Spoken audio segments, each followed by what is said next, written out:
All right. We'll get started. Okay, so welcome everyone. We're going to talk today about a new initiative that we've been working on over the last year, which is called Rural Roots, Naming and Changing IPV in Rural Communities. I'm going to start with an acknowledgement. So the Center for Research and Education on Violence Against Women and Children, which houses Neighbours, Friends, and Families, is located on colonized lands. And we are all here today from different locations. So I'm not going to talk about the locations specifically of the center, but I myself am in the city of Brantford, which is on the traditional territory of the Anishinaabe, Haudenosaunee, and Adirondack peoples. And so for me today, when I think about sort of what it means to acknowledge the place that I'm currently in relation to the work that we're doing, is thinking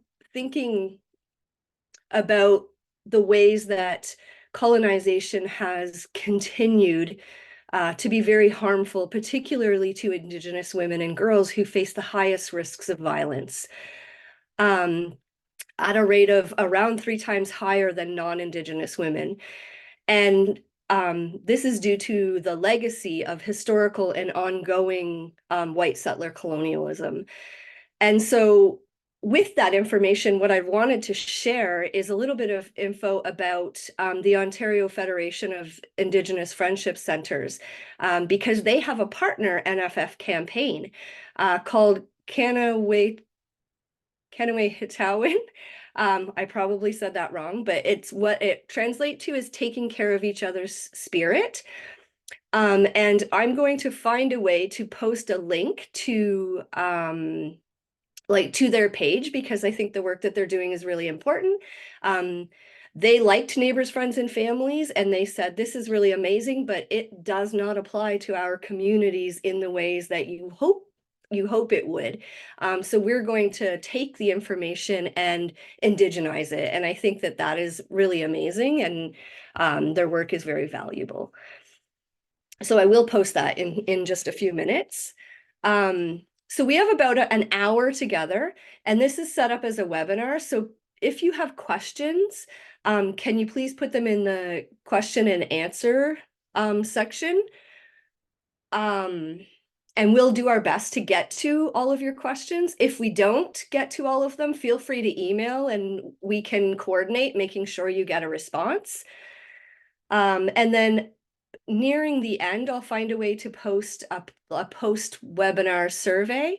And once you complete that, you'll have the option to receive a certificate of complete or of participation for this webinar.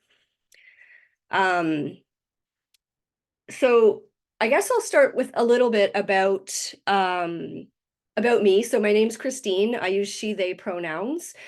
And I am the research and knowledge mobilization person for Neighbours, Friends, and Families, which really just means I coordinate the program. And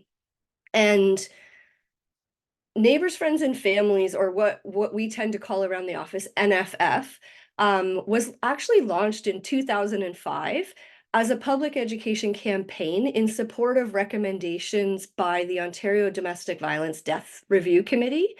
And our goal is to engage the power of everyday people, or everyday relationships between people, to help keep people who are experiencing abuse or at risk of abuse safe.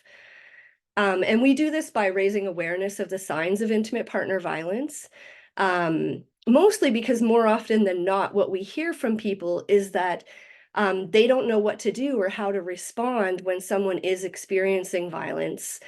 And so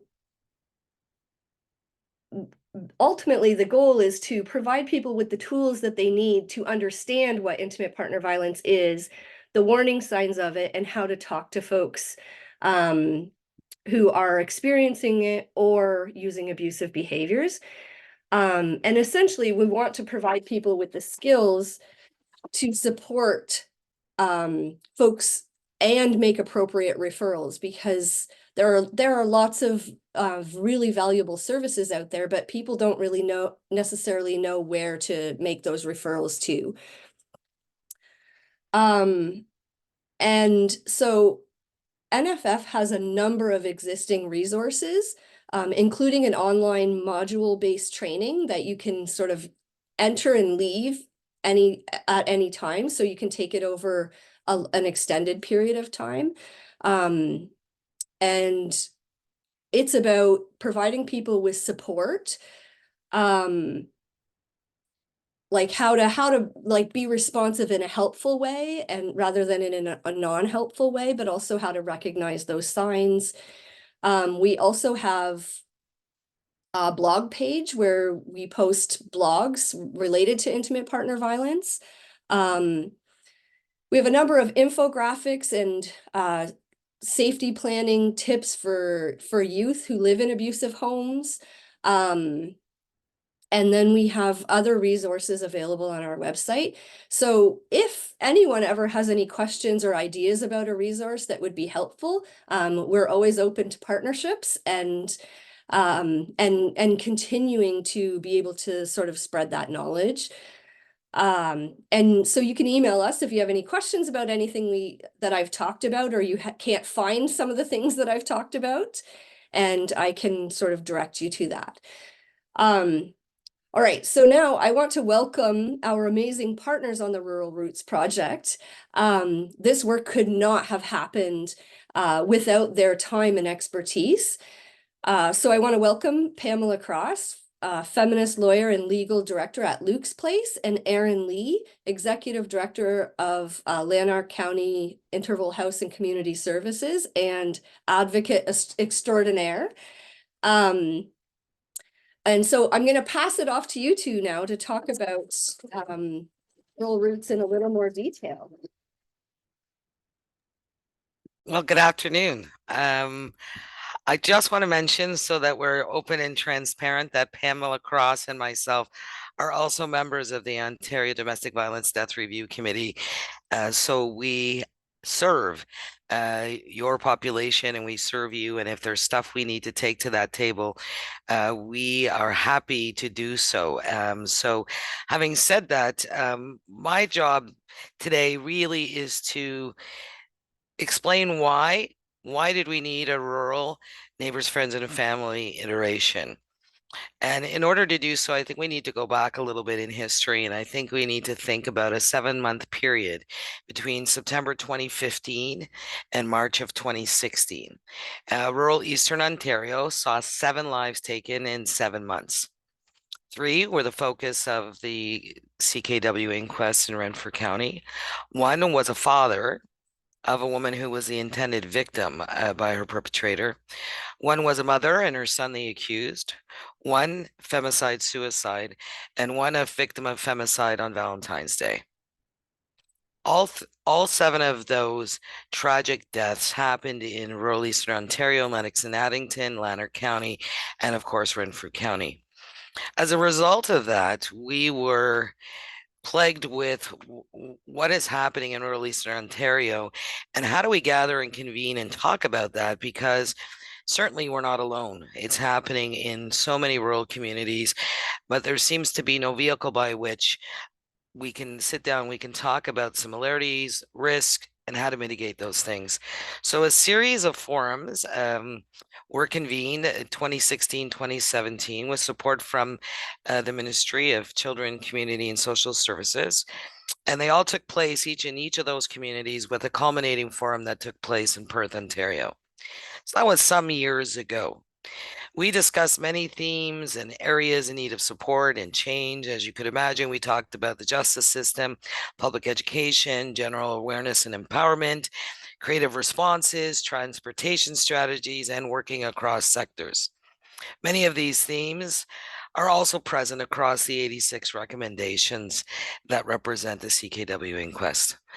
I want to start by sharing a couple of situations that may not be new to you, but help us illustrate the realities of rural living. 1 resulted in a death, and 1 resulted with an attempt murder charge. when in February 2016, shortly thereafter, in the same very rural community. In February in 2016, a relationship had gone in a very, very wrong direction. A woman had 2 kids with a man, and she fled and she retreated to her parents' house. He was seriously abusive. Um, Her family, very well to do, very popular. Both parents had been teachers in the community for a significant period of time. And certainly her family was well known. On this particular day, at this particular juncture, he was out of control. He was very reactive to what had happened with regards to a court order. As a result of that, he went to the house. He threatened, he made an effort to kill his female partner. And unfortunately, he shot her and shot and killed her father, who got in the way. Rural realities. Many of the nuances were not spoken about or known to anyone in the community. Navigation of a rural community in the wee hours of the morning, easier to be unseen. Rural homes often have a no locks policy, and that was this story. This survivor and her mother attended our rural forums in 2016. A good community member, worked for the school board, had become increasingly controlling. Rural reality. He had her isolated, told her she was done. He was going to kill her. He set fire to their rural trailer home and he left. She was able to crawl out despite the barriers he created, and her support animal perished, as did the home. Charged with attempt murder, this survivor attended our rural forums as well. We all know of many situations, current and past, where the rural realities of a situation contributes to the risk and volatility of situations. We can all share similar experiences since 2017 with recent scenarios that we know of in Ajax and in Sault Ste. Marie. So now the question, why a rural neighbors, friends, and family iteration? Well, it all stemmed from the inquest, June 2022, 86 recommendations. What happened as a result of that was communities mobilizing. Gatherings, response from the government, uptake and momentum driven by community and activists.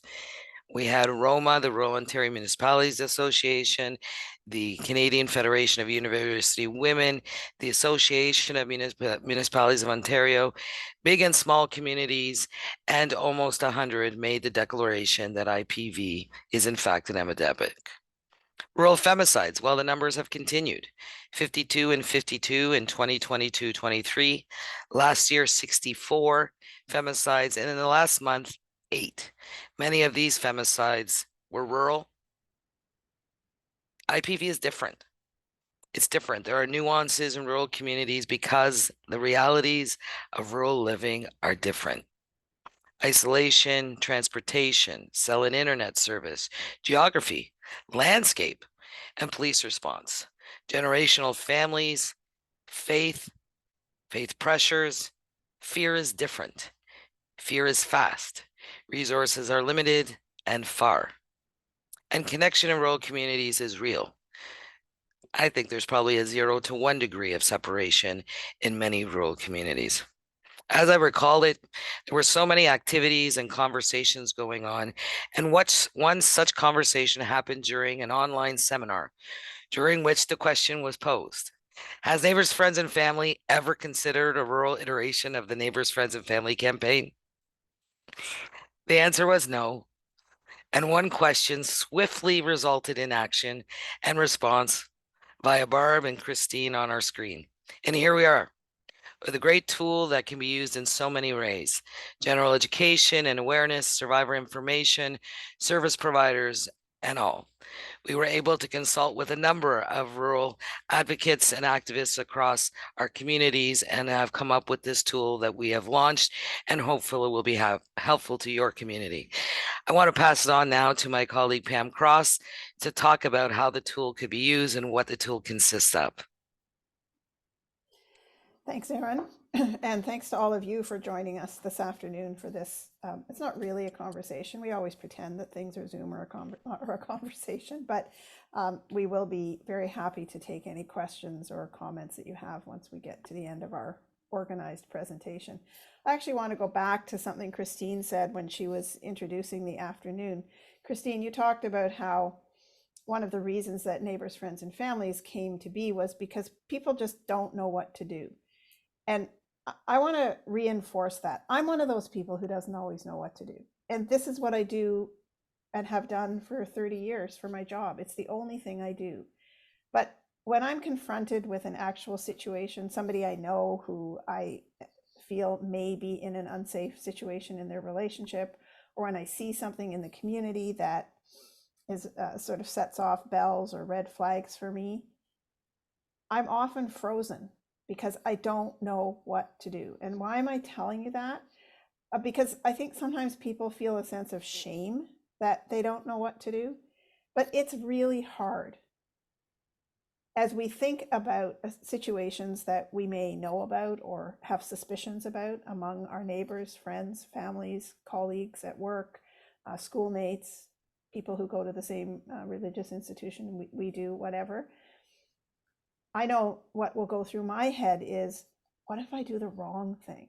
What if I make it less safe for her because I try to make it safer by asking a question or intervening? What if I put myself or my family at risk by reaching out to somebody or trying to speak to the person who's perhaps causing the harm? So nobody should feel shame or discomfort if you're listening to this webinar today and thinking, okay, neighbors, friends, and families, that's great, but how do I know I'm doing the right thing? Lots of us don't know. Neighbors, Friends, and Families provides fantastic tools to help you feel more confident about what are some red flags, what are some identifying factors, when do you take something that's a kind of suspicion and think, okay, this is more than a suspicion. And then I think even more importantly, the tools that help you figure out how to talk to that person, whether it's the person who's being victimized by the abuse or whether it's the person who's perhaps causing the harm. Those tools are invaluable. So I encourage you, even if you came today mostly to hear about Rural Roots, to also look at the original materials from Neighbors, Friends, and Families that look at these questions in a more general way. And also to go back to Christine's comments about please reach out if you've got ideas for partnerships. As Erin said, this particular material that we're talking to you about today was the direct results of a question being asked just over a year ago, actually. And within a couple of hours, Neighbors, Friends, and Families had reached out and said, yes, we would like to partner. We would like to support the development of these materials. So they actually mean it when they say they're interested in partnering with people. So let's talk about what we've produced here. What's on the screen right now is a pamphlet. You're looking at one panel of it. There is another panel. This, I'll show you in a minute how you can find it online so that you can download it and print it for yourself or to use with your organization. It's full of links. It's full of QR codes. You know, I'm very old. I can barely understand how QR codes work, but I think they're great. And it's also part of a website that I'm going to take us to in just a minute. But before I do that, I want to talk just briefly about who we created these resources for. Now that Erin's given you some of the background about what are some of the differences when it comes to intimate partner violence in rural communities compared to what it can look like in urban settings, you might think, well, how is this material going to be relevant to me? It's for three different audiences primarily. It's for rural folks who might need to know more about IPV. So if some of you are attending today and you live in a small community or in a rural area, and you maybe have a neighbor or a relative or somebody you work with and you think, well, is that intimate partner violence? It's not what it looks like in the materials I read from the government, because often those materials are very focused on urban settings. We hope that this material will be helpful by pointing out and describing some of the differences that Erin has referred to briefly. So it's for people who live already in rural communities. It's also for urban folks. Maybe you live in the city, but you have a sister or a friend or a relative who lives in a rural environment, and you might have some concerns about them and their safety. This might help you understand the realities of rural communities a little bit better than you do now. And it's also for survivors, especially those living in rural communities, helping you to understand what abuse can look like in that rural setting. Because again, and I know we're repeating ourselves, but I think it's a message that can't be said too many times, what the abuse itself looks like is different in a rural community. And the responses to it, the services and supports that are there are also different. Our goal is to have as many people as possible, as well informed as possible.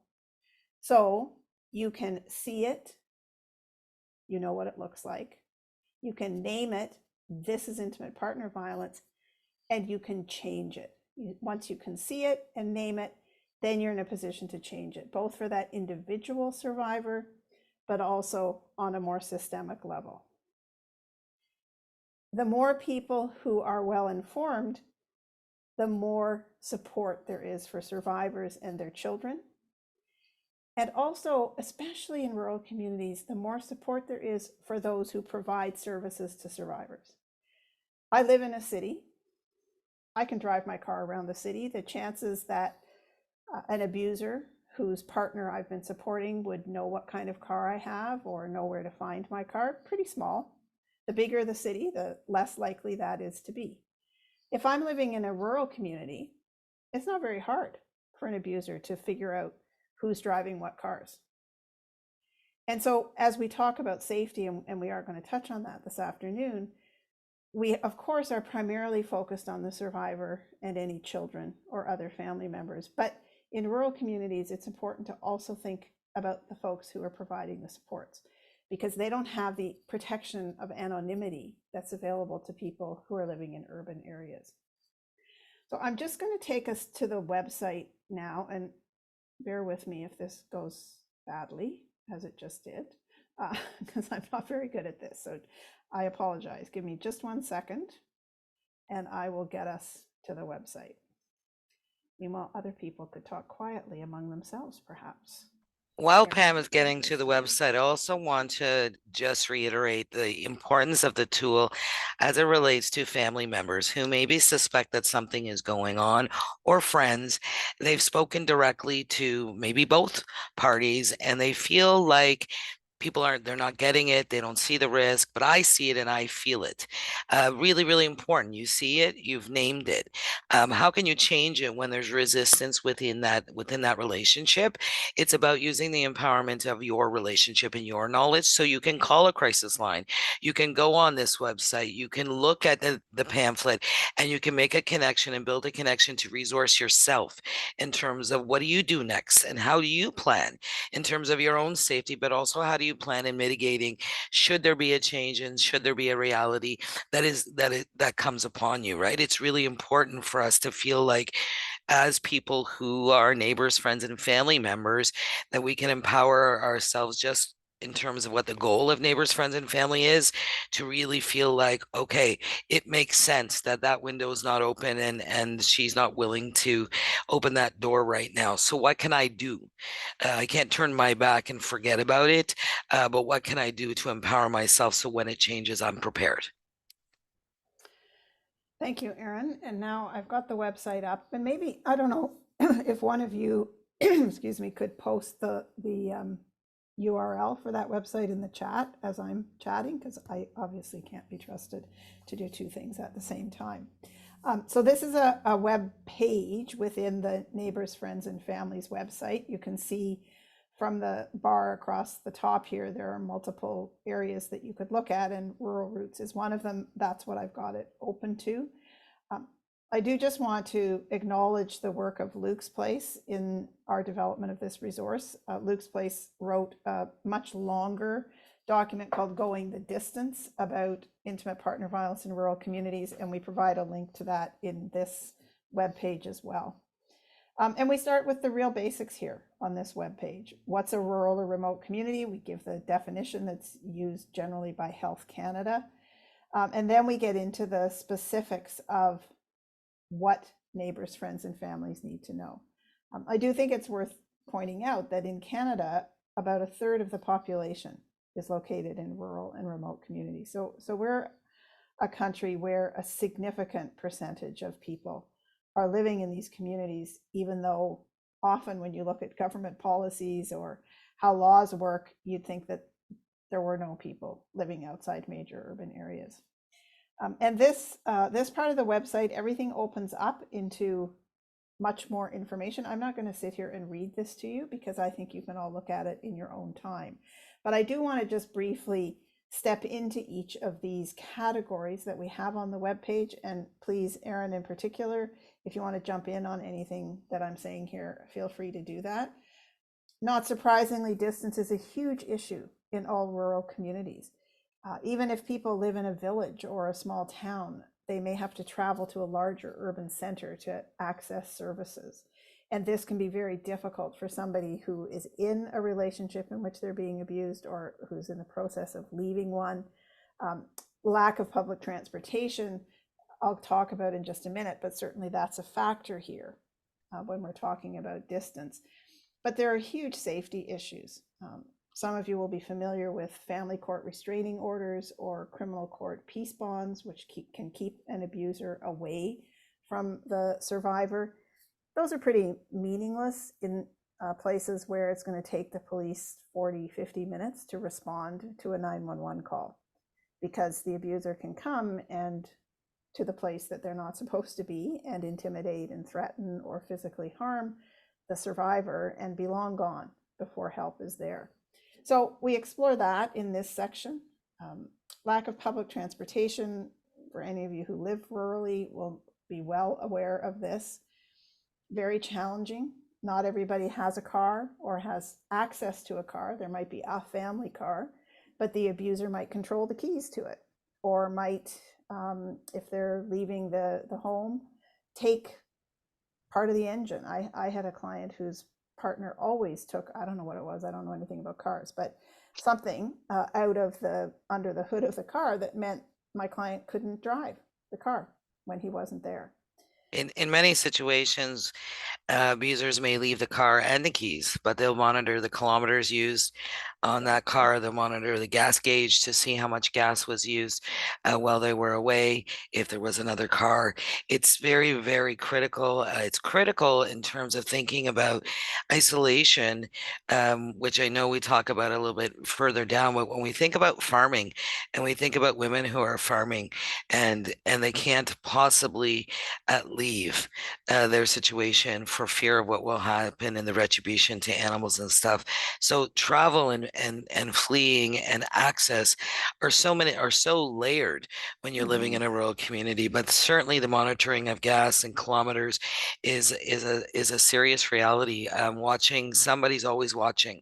You drive down your long laneway that's half a kilometer long, and somebody's watching that. We had a family who a woman fled her rural community. By the time she got kind of to the bridge out of town, four people had alerted the abuser. By the time she got to the shelter, he was right behind her with a rifle in his car. So it really is a reality when we think about those nuances and those layers that we don't always think about when we're navigating urban. And now, of course, a GPS system can be put in the car. Now, of course, that can happen in an urban setting as well. And I don't think we're here to say that there are no problems for women in urban communities. But in an urban community, a woman could call a cab, could use public transportation. There are other ways she can travel that make it a little more difficult for the abuser to track what she's up to. Of course, in small communities, in rural communities, there is a lack of diversity of services. Again, not to suggest that just because you live in Toronto, you can immediately access every service you need. But if you're a woman, for instance, with special needs, or a woman from a marginalized community where you're living, if you're living rurally, there just may not be the services that you need. harder to access them with any privacy. What happens if you need to go into a shelter, but somebody working in the shelter is the cousin of your partner, or is a colleague of somebody your partner works with, so on and so forth. Those kinds of overlaps are much more likely to arise in communities where populations are much smaller. Of course, when somebody, especially if she has children, but not just if she has children, but if a survivor leaves an abusive partner, there are going to be a lot of legal issues that she has to sort out. There's not a lot of lawyers who live in rural communities. There are fewer of them who practice family law, and fewer still who will accept a legal aid certificate. And so one of the problems we see across Ontario, and I say this mostly from my work with the Family Court Support Worker Program, what we see is situations where the abuser will make an appointment to see every lawyer, which might only be 2 or 3, in the community.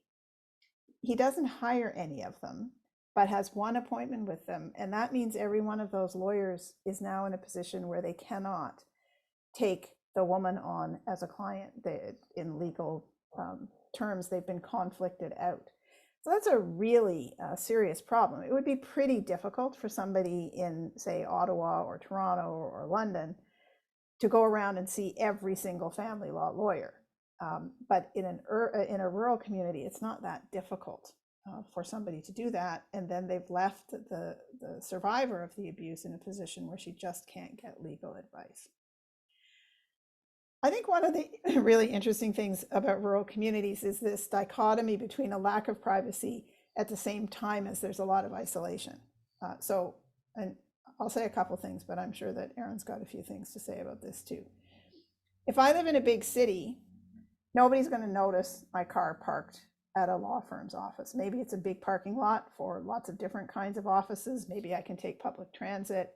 It's unlikely that the lawyer I'm going to see knows the person who's been abusing me, or their staff knows the people who's been abusing me. I can go to my hairdresser. It's unlikely they have any connection to me or my partner or our families, but that's just not true in rural communities.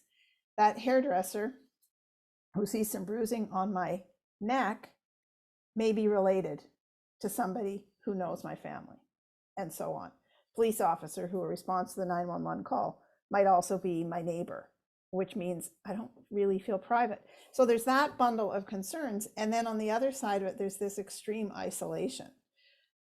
I can't necessarily see my neighbor's house if I live in the country.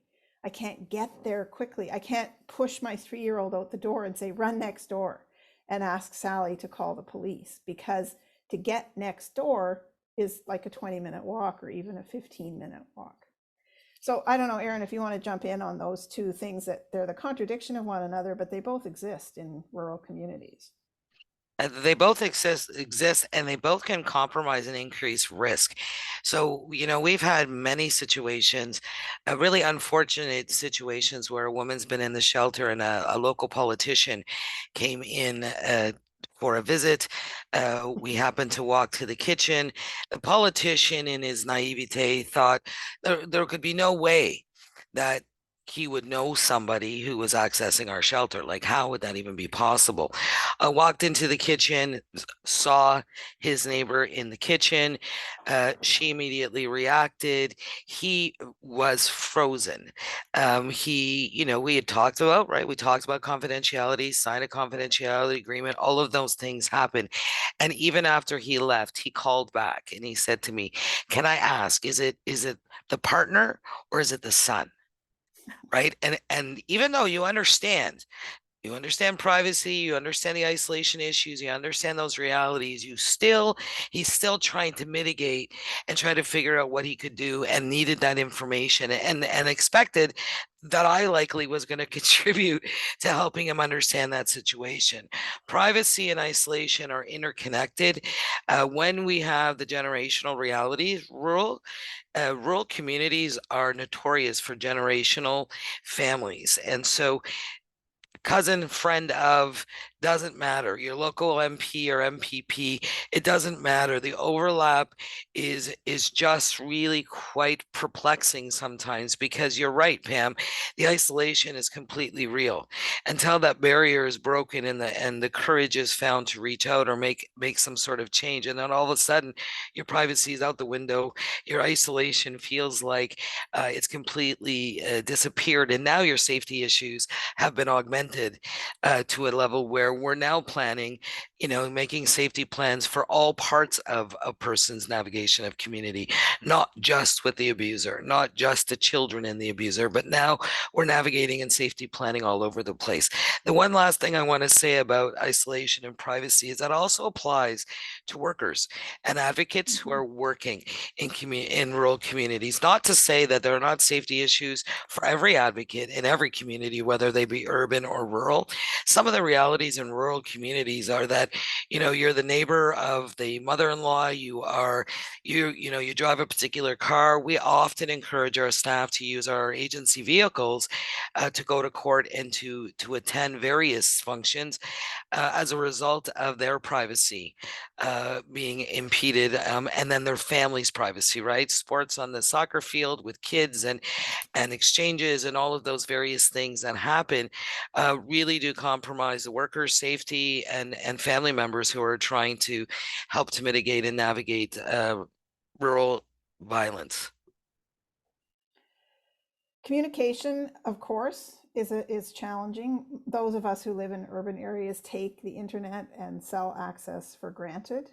But despite the promises that have been made by every single political party in every election, provincial or federal, for decades now, we do not have a solid base of cellular service or internet access across this country. And I don't have to drive very far north from where I live. I live basically right on the edge of the 401, or my city does. I don't. I don't have to drive very far north before my cell access is intermittent at best, and a little bit farther than that, I've got none at all.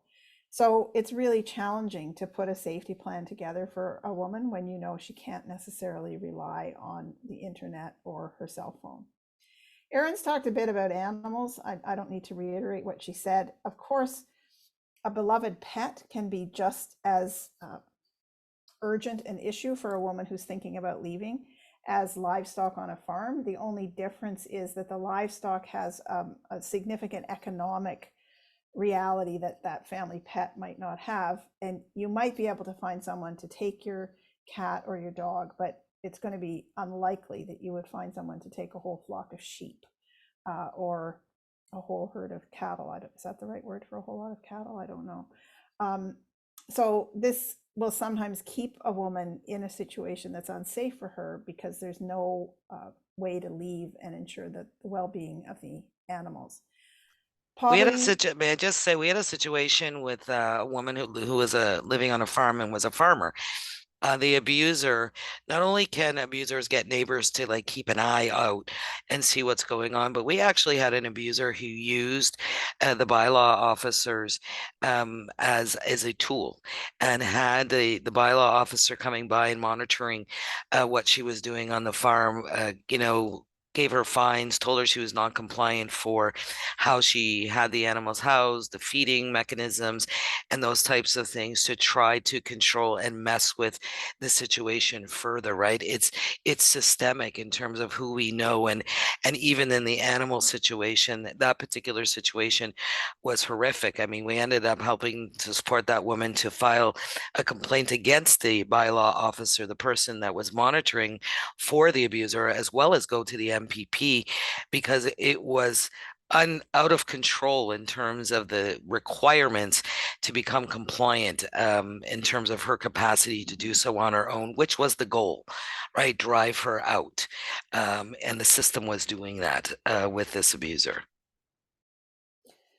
As you can see, we also look at the issue of economics. Poverty is a reality in many rural communities. Jobs that pay a living wage are scarce. Affordable housing is virtually non-existent. The lack of public transportation means people have to pay to own and run a car, and so on. And of course, guns. We can't talk about rural realities without talking about the presence of guns.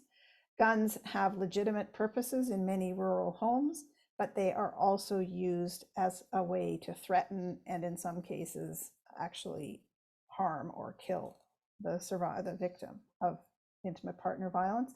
But because they have so many legitimate uses, the presence of firearms is normalized. It's taken for granted. Conversation about limiting, about gun control are fraught in rural communities. There's a certain sense of, it's my land. I get to do what I want on it. That includes I get to have this gun and so on. So guns are an enormous issue, and one that I think many of us struggle with how to deal with, understanding that they do have a legitimate use. On the other hand, Aaron likes to talk about the sort of hunting, I forget what phrase you use, but the sort of hunting discount or whatever, that an abuser might have his guns removed after he's been charged, but then he's allowed to have them back for hunting season, as though he's just going to use them for hunting. It seems like a bit of a ludicrous concept. So after the website looks at some of the realities of rural living as they relate to intimate partner and family violence, then we look at what neighbors, friends, and families can do. And here's where we begin to talk about this concept of seeing it, naming it, and checking it, and that making it possible for you, whether you're a neighbor, a friend, or a family member, to think about how you can help. And then we've given you some practical suggestions, because it's fine to think, okay, I should do something. But if you don't have some ideas about what it is you can do, you're just going to be standing there thinking, I want to do the right thing, but I don't know what it is. And these build on the material in the core Neighbors, Friends, and Families document. So we didn't want to just repeat everything over here that you can find there. So they're very practical. Make sure you have information about what services are in your community. So if somebody asks you, you don't have to say, I'll get back to you tomorrow. I got to go look it up. You've already got that information. Can you help with transportation? Can you help with childcare? Can you care for a pet or even farm animals? Can you store important items for the survivor? Can you help them find a lawyer? And then we move on to look at the safety issues, starting with how do you support somebody you know to make a safety plan? And we've given you a number of tips here. And then we also look at safety for neighbors, friends, and families. And this is what I'm going to look at for a minute here, but then we want to open the conversation up to all three of us talking about how we think you can use these materials. So in terms of making sure that the whole community is safe, how do you proceed once, say, you're individually supporting a survivor or having some conversation with somebody who's causing harm? One way to keep things safer is to put together a joint response so that no one person is seen as the sole intervener. Support positive relationships with all first responders. It might be a police officer, but it could be a firefighter. It could be a bylaw officer. It could be somebody from the animal control department and so on. Navigate communication carefully. This goes back to comments that both Aaron and I have made already. The person you call for help on behalf of the survivor could be a relative or friend of the abuser. So make sure you check that out before you start phoning around trying to be really helpful. If you've made a connection with a community worker as part of the support that you're offering a survivor, be mindful of their privacy. So if you see them in a public setting, wait to see if they approach you rather than approaching them yourself, and don't start a conversation about the situation that you're dealing with. Be careful with phone numbers, email addresses, and so on, and never identify a community worker's car to anyone. Always remember that everyone knows and is connected with everyone else, and keep personal information to yourself, checking with the survivor before you share it with anyone. Just as you shouldn't support a community worker in a public setting, you also shouldn't approach the survivor in public or when they're with their partner, unless they're your neighbor and people are used to seeing you together and so on and so forth. But generally, it's better to let them decide whether they want to acknowledge your presence, and then find so-called spontaneous ways you can meet up with them. If you both have dogs, can you start walking your dogs together? Can you join a running group or a craft group? Is there a way you can meet at the library and your children are going to story hour and you're standing around chatting, and so on?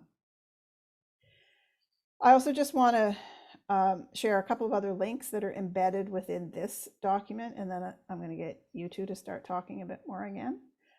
This See It, Name It, Change It is a campaign from Lanark County Interval House, and I'm not going to take you to the PDF because then I'm sure that I will not be able to get back to where I started. But this is a fantastic campaign about preventing violence at the community level. And if you want the Rural Roots pamphlet, which we were looking at the beginning of the webinar, you just click here and there it is. And it's yours to print.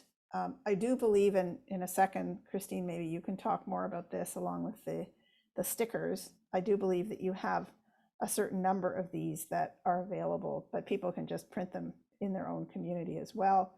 And then finally, this bigger resource called Going the Distance, which is there available for you to download to use in any way that's helpful to your work. So we have about 13 minutes left, and I think my colleagues have a few more comments they want to make, and then we're happy to take questions or comments from people if you want to start putting them either in the chat or the Q&A, and we'll do our best to get to them. So maybe, Christine, you should go next. Okay. Okay, so yes, we do have some of the pamphlets available, and we also have these QR code stickers. You can't see them really well on screen, but it says Rural Roots, See It, Name It, Change It. And it's a QR code that came to us from the advice of public educators, IPV public educators from across the province said, you know, you need more discreet ways to share information. So this links to the Rural Roots page. And it was suggested to us to put them in washrooms, for example, on the insides of doors, in places that are more discreet where people can access the information. So we can mail out some pamphlets and some QR codes to folks who are interested in receiving some. If you want to send me an email, I'll put my email address in the chat, but also you can download them, and I will put the QR code up on the website as well. So it's downloadable because we don't have the resources to send thousands of them out, but we do have some left. So yeah, I'll put the email in the chat. And also, I did want to note that I think, like, in addition to this Rural Roots page on the website, it's really important to promote the idea of folks taking the Neighbors, Friends, and Families online training, which is on the main page. Because it gives a lot of information about what violence is, and the feedback that I've had from community members who've taken it had been things like, you know, I realized that I was supporting my family member in all the wrong ways, and I was actually further isolating them than being helpful. And so then, you know, they took the training and they got downloaded resources and were then providing that information and telling their family members that, you know, I'm here for you. You don't have to leave. I just want you to have this information. If you can't have it in your house, I will hold on to it for you, and I will give it to you when you're ready. And so I think that is where it's helpful. So being able to use the online training and the Rural Roots in conjunction with one another within rural communities would be really helpful. I think that speaks exactly to what one of my comments was going to be, is that one of the ways that you can use this as a team and an agency, if you're an anti-violence agency or you're a community-based agency that has interactions, you're a food bank, you're a mental health agency, you could use this tool in two ways, as I see it. I mean, multiple ways, but as I want to promote it, one is in team approach. In your agency, you may have people who have very different functions and roles. You could sit down and you could either take a training, you could start with going through the pamphlets section by section and talking to each other about tangible things that you could be doing as a team in terms of your team approach that would mitigate some of your connection and building safer community. One of the things that many agencies did and ours did was during COVID, we had these pickup drop-offs, right? Porch pickup drop-offs. We were very strategic and had a team approach around pickups and drop-offs. Sometimes the pickup and drop-off was a complete strategy to put a cell phone underneath the groceries that you were dropping off so a woman could break her isolation and have a way to try to connect with you, right? Use that tool as a team approach in terms of what do we do systemically in our agency that's consistent, that has to do with mitigating safety. And then how do you use this pamphlet as a collaborative opportunity with other agencies across your community, especially when you work and live rural? There's nothing better than collaborative approach. I mean, you have to have the same understanding and premise. And you got to get to that place from learning from each other. But collaboration is really huge. This is not just, as Pam said several times, and Christine as well, this tool is not just for anti-violence advocates, community members, and survivors. This tool is for anybody who's navigating a rural community or an urban community that can take pieces of this to build it in their repertoire in terms of how do we provide more supports for victims of intimate partner violence. The last thing I want to say is that I think this is also a really good tool for youth. I know the Neighbours, Friends, and Family has a whole youth section. I know that in many communities, it's very hard for anti-violence agencies to get into schools. This is a good way to drive school education and knowledge to students. QR codes, stickers are popular. The See It, Name It, Change It campaign is something that's embedded in all of our trainings, with all of our youth conferences and all of the work we're doing in community. We're building in See It, Name It, Change It as the norm. It's completely normal to see people wearing a See It, Name It, Change It hoodie or a t-shirt or a tank top or promoting some sort of gear, so that we normalize the fact that we need to be having these conversations, right? If I'm wearing a t-shirt and someone says, what's that all about?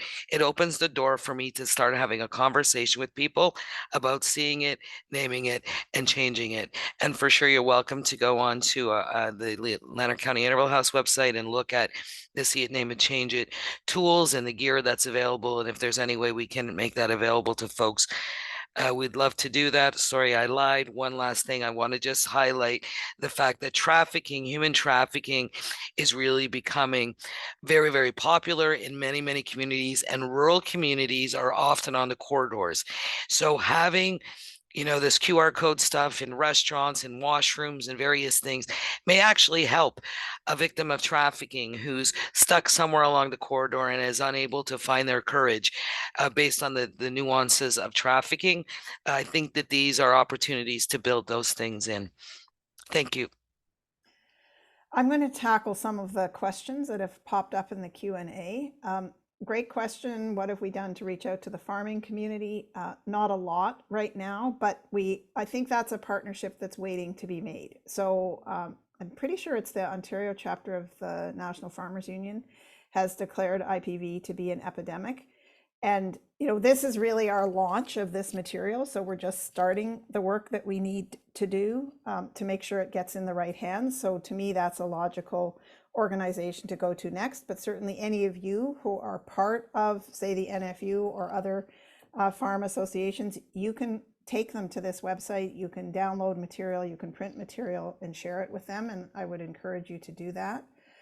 Another really good question: how do you help survivors who are too scared to get help? And I think that you'll find a lot of helpful information about that when you look at the what is IPV and how do you talk to people about it material on the Neighbours, Friends, and Families website. It's always important to create a situation where you're not saying to the person, I know you're in an abusive situation and I'm here to save you, or I'm here, let's go. It's time for you to get out. You have to let the survivor guide the conversation. And so I think really good opening lines are things like, I'll pretend I'm talking to you, Erin. I'll say, Erin, I've seen a couple things. I'm worried about your children's safety. I'm worried about your safety. Can we talk about it? Erin might say no. And then that has to be the end of it for that day. Because what I want to do is leave Erin knowing she can come to me whenever she's ready to talk about it. I don't want to be so overwhelming with her that she's like, I'm never going to talk to you again. So if Erin says, no, everything's fine, I say, okay, but I'm always here. I'm here to listen whenever you are ready to do that. Because everybody's at a different place in their own journey. That woman who seems to you to be too scared to get help might be putting a plan together. She might think that in 6 months, I'm going to have enough money to get out of here and I'm just going to, keep myself under the radar in the meantime. Or she might be waiting till September when the kids are back in school, or till the husband goes away hunting for a couple of weeks in the late fall. You don't know, and we can never presume. And some survivors will never leave. And then we can talk about how we can help them be as safe as possible while they're still there. Yeah, the other thing you could do also, and I know it's a little far out and funky, but go to a march, right? Invite your friend to go to a fundraising event or an awareness event happening in your community. If you have a used, like in our community, we have a used clothing store called the As Good as New store. Go there to shop and talk about how the store is rooted in the anti-violence community. Go to Take Back the Night. Go to a fundraising event that's really not about telling her any more about what she's experiencing, but also giving her permission to see that there are people who are talking about it, who are raising awareness, who are participating.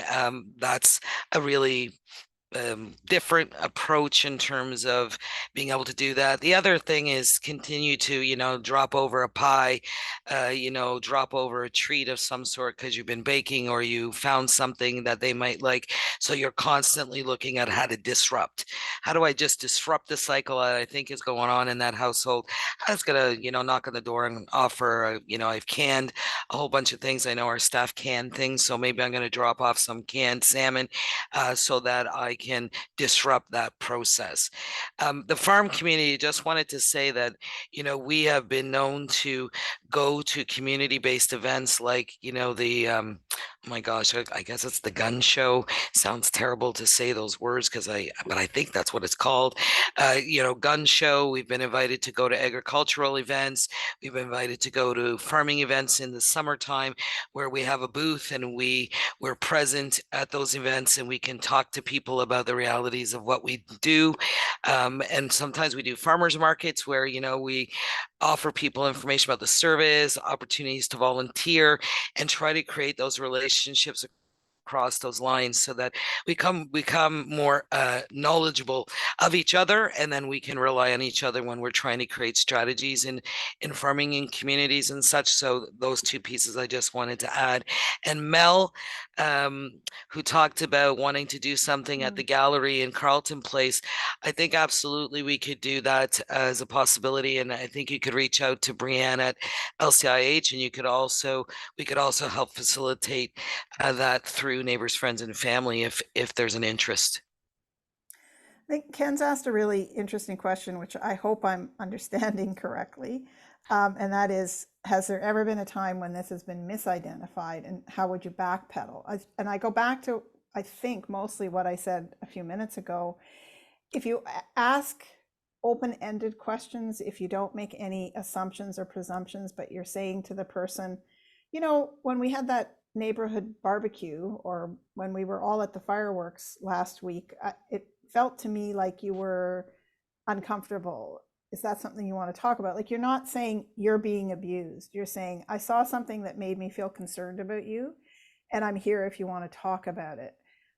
That's really the only safe way to approach this, in terms of making sure that the survivor is not frightened by what you're saying or doesn't feel judged by what you're saying, but also so she doesn't then turn to the abuser and say, oh, the neighbor said you didn't talk to me very nice last night at that event, and they're going to, you know, do this or do that. So I don't know if that's a helpful answer, Ken, to your question, but these are very slow conversations. They can happen over time. It's seldom that you're going to walk up to somebody who you've never talked to this about before and say, I'm worried about you, and have them pour everything out to you in one conversation. It's going to be something that takes time. I think also in the See It, Name It, Change It campaign, there are areas in the campaign where it's tips to talk to people who, you know, are being hurt, and tips to talk to people who are doing the hurting, in terms of making sure that we're respectful of how we approach that so we don't increase risk for anybody involved in the situation, would also be important. And I think, you know, when we look at the 5 Ds in terms of bystander intervention, those are also good pieces for people to become mindful of and aware of, in terms of how do we engage, disrupt, and distract and direct things so that we keep ourselves safe, but and recognize that sometimes we make mistakes, and it's important to own that, and not, you know, not end up inadvertently closing the door or the window for someone who might want to seek out that support. Aaron, from the midwifery world, I think it would be fantastic. So glad that you were able to attend.